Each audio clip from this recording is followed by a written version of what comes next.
Hey folks, welcome to Bear Mountain today. We're kind of suffering through a really wet spring here in Western Oregon. We've, for the last 2 months, basically since about the middle of March, we've been kind of on again, off again with a lot more rain than we normally get. And that's really slowed down a lot of things on the farm here. And one of the things that's really thrown us behind is on our potatoes. We were trying to field plant some potatoes and we've just had too much rain and too much cold. I mean, even in April, we had some nights where we had freezing weather. We've had a lot of nights where it's been in the mid 30s to high 30s. And a couple nights ago, it was literally 33. Right, and that was in May. Yeah. It was and around the 11th. Our average temperature for this area for May is supposed to be 70, and it's 59. Right. So we've had a lot of cold water also dropped on things, and we'll show you some pictures here of just some standing water. We're kind of in a break right now today. Kind of stopped raining about an hour ago. And so what we're going to do is we're going to shift gears, and so instead of trying to plant our potatoes like we did last year in actual soil itself, we're going to use the Ruth Stout method. We've got this old decomposing hay here that this is what we're going to be using for our mulch in our beds. So what we're going to be doing is we're going to drive over once we get a load of hay here and show you the beds. We're going to be basically planting the seed potatoes on top of the soil and then covering them with this straw mulch at about, we're going to start out at about 3 to 4 inches thick, and then once they start to sprout, we'll put more on top. So all the potatoes that we're going to grow this year are going to be using the Ruth Stout method, which is a deep layering using straw or hay and not actually disturbing the soil itself. Where do we get the hay? This is all off our own property here. That is an important question too, because yeah, we're going to be late haying this year. Usually we start haying in about 2 weeks, and there's standing water out there, so that is definitely not going to happen till probably almost late June or July, or at the rate we're going. Yeah, so the hay quality this year is going to probably go to seed before they were able to get the equipment in here and do the cutting. And in some cases, it's actually further behind. It's not even growing as much as we've had in previous years. And I think, but that'll change really fast. Some of these earlier varieties of less quality grass are blooming off first, but we've got a lot of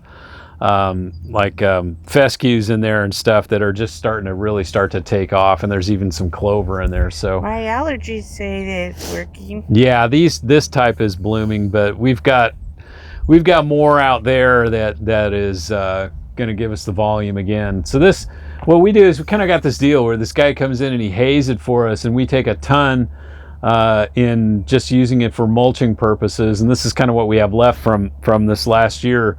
We already used a bunch of it, but we let it sit through the winter time, and so now it's in really well on its way to being rotted. Are you worried about it growing grass? Nah, because what we'll do is we'll just, if grass sprouts, we'll just cover it with more stuff. So you just kind of keep ahead of that aspect on it. Yeah, there's probably seed in it, but we live in grass seed country, and seeds blow everywhere. And if they're not blowing, then the birds will eat them and deposit them for you with a little bit of fertilizer. So there's no real, getting away from it around here. And this is cheap. Yeah, I mean, free. There is some vetch in it, obviously, but again, it's free. It's on our place. It's something from our place. And there's nothing that's been, no chemicals, no no fertilizers, nothing. No, we don't use anything like that Grazon or whatever the aminopyralids that, can be persistent and actually end up poisoning your garden. So that's the nice thing about it. It is important too that if you guys do get any kind of straw or hay from a source, you got to know how it was raised, because there's a lot of people that use that because it eliminates broadleaf weeds and stuff in their hay that they don't want, so that they get a specific, if they're looking for a specific type of grass in their hay, that they can keep non-desirable species out. This is just a general mixture of a lot of things. And show you a picture too. We even got a nice set of fungus already growing in here too. So it's still pretty biologically active. Show you that picture right here or here. So our next step is, now we got the bed. We pulled the irrigation lines out, and we I just kind of broke up any kind of rodent tunnels in there with a spading fork. Spent about 10 minutes doing that. And so we got about a 50-foot bed that we're going to ultimately plant. But today we're just going to get started on some of our first seed potatoes. Unfortunately, normally we plant our seed potatoes in the field in right around the end of March. And because of the weather delay, some of our seed potatoes have actually started to sprout. And so that's another reason that we just got to do it. We just got to get it done. So next step, let's get this stuff loaded up, and then we'll get over there and show you how we're going to do it. Well, so much for the dry weather. It's starting to drizzle again, but it's not too bad. We'll still keep working out here. This bed was previously tarped, like we're doing to the one right next to it, and killed off all the residue from last fall. And what we did is we went through and we gently forked it. We didn't use a broad fork because I didn't want to stand on the bed. I just used a spading fork and kind of went through and just kind of made sure I broke up any kind of rodent tunnels that were in here. We've got drip irrigation that we can put on afterwards once we're done. But this this total bed's about 75 feet, but we're only going to be working with about 50 feet of it between the potatoes that we bought and some seed potatoes we have left from last year's crop. So the one thing we're going to do here is we're just going to start putting the coating down on the rotted hay, and it's not going to be super thick. What we're going to do is we're going to put it down about 3 inches, just good enough to kind of give a good covering over the top of the potatoes themselves so that they can begin to germinate. We got plenty of biology here in the soil.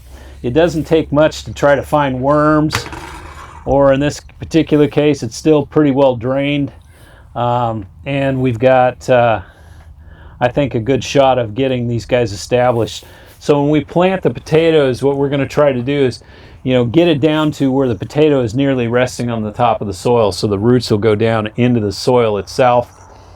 And we'll use the building up method with the hay straw to basically give the potato something to actually grow the actual potato into. So this is going to be a multi-step process. The first step is just getting some stuff down, and it looks really goopy. This stuff is pretty wet, so it's going to take it doesn't fluff up as nice as if we had brand new hay, but that's okay. What we're trying to do is just get it covered and then plant our potatoes into it. The stuff isn't super fluffy like it would be, pretty fresh hay, but it's actually pretty well rotted, so it's going to have enough moisture in it, even if we, God forbid, ever turn dry, that it's going to take a bit for this stuff to begin to dry out.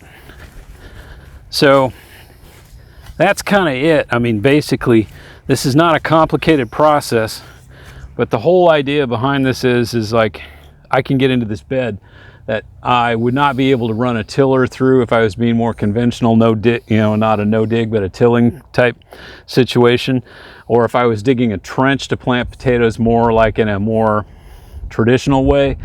So these guys are probably, this is the best alternative you can use for these guys at this time of year when you're so wet. Now, a lot of people on the western side of the Pacific Northwest are struggling with this whole thing. It's just kind of a change in weather. Normally we're drier at this point, but I think this will still work out fine. We'll still get a good crop out of it. But we got to get it in now because we're running into timing issues, because a lot of these things need like the longer term russet storage potato needs a good 100 days for it to grow, and we want to make certain that most of that growth happens earlier in the season so that we can rotate something later back through this bed. like you know, maybe even a fall crop of potatoes too. So this is what we got to do. So let's take a look at the potatoes we're going to start out to plant with, so we can get an idea. I can just kind of demonstrate in this small area how it's going to go in. So we covered a bit of the area, and I do have some, you know, clumps still left in this stuff, but it's not going to be that big of a deal. And like even some of this grass stuff, I'm not going to worry about it. This variety is called Pinto, and unfortunately we've already lost one of them to rot, and that's just a, you know, self-inflicted wound, I guess. This one here has still got good eyes on it. It's got a little rot on one end. Same on this guy here. So I think what I'm going to do is I'm just going to cut that off. I really should probably let it air dry before I put it in. But then on the other hand, this thing is actually pretty solid, so maybe I'm just going to leave it alone. And it's got good sprouts on the end. So I think what I'm going to do is just leave it alone. We'll see what we get out of it. This one might be a loss though. Oh, no, I still got a good eye on this one here too. So we'll see what happens. I'm going to plant these guys about 18 inches apart. Pinto is a late potato, so it's probably going to take that 100 days. And what I'm going to do is plant this in basically a row that, yeah, no, can't take that one. It's going to be about three wide, thereabouts. And so this is kind of my layout, roughly. And then I'll use one of these stakes here, so I'll just know where I ended right here. And that's, we'll pick the next variety into there. I'm going to take that, what the heck. So how to plant is pretty simple, really. We're just going to take the potato itself. I'm going to make sure the eyes are pointed up. And I'm just going to dig down till I get down to the soil. Put that right on the soil. You know, maybe put a little bit over the top, but not much. And then just kind of put the straw down over the top of it. And there's plenty of moisture. It's going to rain again today, so I'm not going to worry about that. When's it not going to? And then just do that with all of them. Make sure they got a couple inches over the top. The straw doesn't have any bad smell. No, it's just wet, good. and it's on its way to, you know, it's kind of composting out there, actually, I guess, if for lack of a better term. And like I showed you, the decomposing fungus that was on it. And these guys will germinate in probably about 3 weeks or so. And if it gets dry, if we go into a dry spell, hot and dry, we'll just make sure we put some water over the top. As far as I look out, I don't see that. Yeah, actually, when we look at our long-range forecast, we're still staying cool. We might get one day in the 70s, and then it just goes right back into cool and wet. And that just may be the way we're going to be through early June, you know. In which case, you know, what we're trying to do here is we're just trying to get, you know, everything in that we can. We're trying to adapt. We're trying to adapt. This is good. This moisture and rain is good for, you know, drought season, because we still are in a drought mode here in Oregon. That's the weirdest thing. We're in a drought, but we're sopping wet. Yeah. And so we're all just trying to adapt. And may not have the season that we'd hoped for, but we'll get something. So anyway, that's how complicated it is. This grass may have some weed seeds in it, maybe not. It's not that much. And like I said, if we get any kind of sprouts on it, we'll just put some more straw over the top of it. And we'll go, you know, further down and get them all planted. That way we also have some seed potato left over from our own too. So we have what, about 4 varieties yet to put in? Right, we've got, this was Pinto. and then we have Kennebec and Red Norland, and there's a fourth one in there. Yukon Gold. Yukon Gold, right. And so we're trying to get some lates, mediums, Storage and some early. And early eating. Right. And we still got the crate potatoes too, and they're doing great. And plus we planted some potatoes up in the garden, you know, as our control. And we've shown pictures of that, you know, the update we did on that a couple of weeks ago. But we're trying to get, you know, carbohydrates in the garden. These are the potato crop. We did an update yesterday about where our dried beans are looking like and where they're going to be going. And we have sweet potatoes that are in slips that are rooting. Right. So here we are, May 15th. Kind of behind, but I think we'll catch up. So what do you think? Any questions? No, I'm just concerned about if anything rots, because there's lots of standing water around here. Yeah, this is the farther end of this bed we can't use yet because it really does have standing water on it. And this when we dug down, I'm going to show a picture of that, we dug down about 9 inches and the water would start to seep in. So the water table's really high out here. So this is 1 foot down and you can see the water is leaking in. This is not even actually a foot, it's about 9 inches. This is how much water we've got. So there's no way that even, you know, we don't till, but if you were to be tilling, this would never work. And but we're working towards the surface here.